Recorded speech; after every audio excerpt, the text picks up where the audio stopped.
Brought to you by Penguin.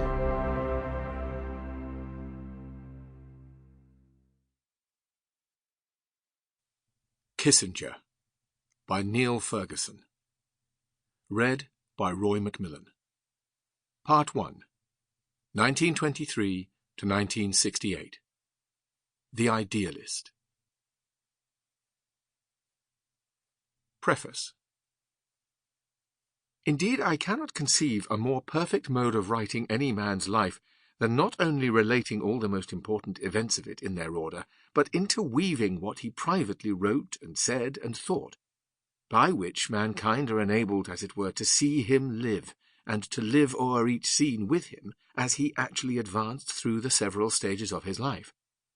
I will venture to say that he will be seen in this work more completely than any man who has ever yet lived, and he will be seen as he really was, for I profess to write not his panegyric, which must be all praise, but his life. In every picture there should be shade as well as light.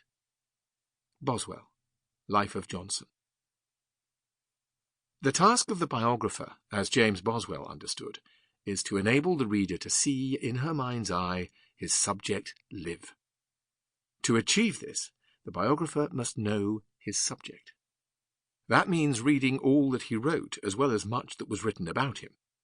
It also means, if the subject is living, not merely interviewing him, but getting to know him, as Boswell got to know Johnson, conversing with him, supping with him, even travelling with him.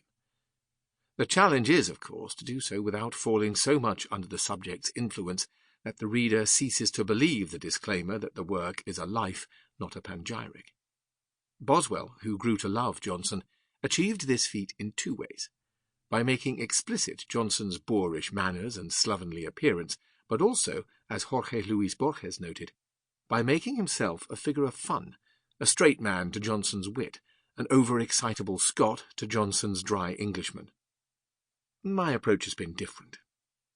In addition to the help of all those thanked in the acknowledgements, this author has had one noteworthy advantage over his predecessors.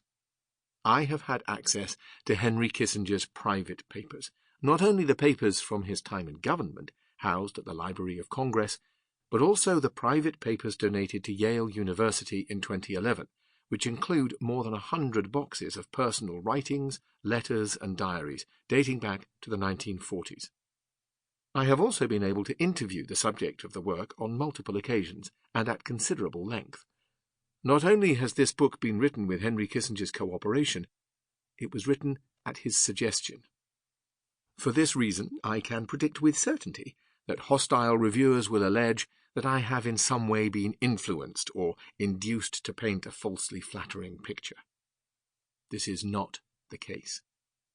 Although I was granted access to the Kissinger papers and was given some assistance with the arrangement of interviews with family members and former colleagues, my sole commitment was to make my best efforts to record his life as it actually was, on the basis of an informed study of the documentary and other evidence available. This commitment was part of a legal agreement between us, drawn up in 2004, which ended with the following clause. While the authority of the work will be enhanced by the extent of the grantors, i.e. Kissinger's assistants, it will be enhanced still more by the fact of the author's independence. Thus it is understood and agreed that the author shall have full editorial control over the final manuscript of the work, and the grantor shall have no right to vet, edit, amend, or prevent the publication of the finished manuscript of the work. The sole exception was that, at Dr. Kissinger's request, I would not use quotations from his private papers that contained sensitive personal information. I'm glad to say that he exercised this right on only a handful of occasions, and always in connection with purely personal and indeed intimate familial matters. This book has been just over 10 years in the making. Throughout this long endeavour, I believe I have been true to my resolve to write the life of Henry Kissinger as it actually was, wie es eigentlich gewesen, in Ranker's famous phrase, which is perhaps better translated, as it essentially was. Ranker believed that the historian's vocation was to infer historical truth from documents. Not a dozen documents, the total number cited in one widely written. Sample complete. Ready to continue?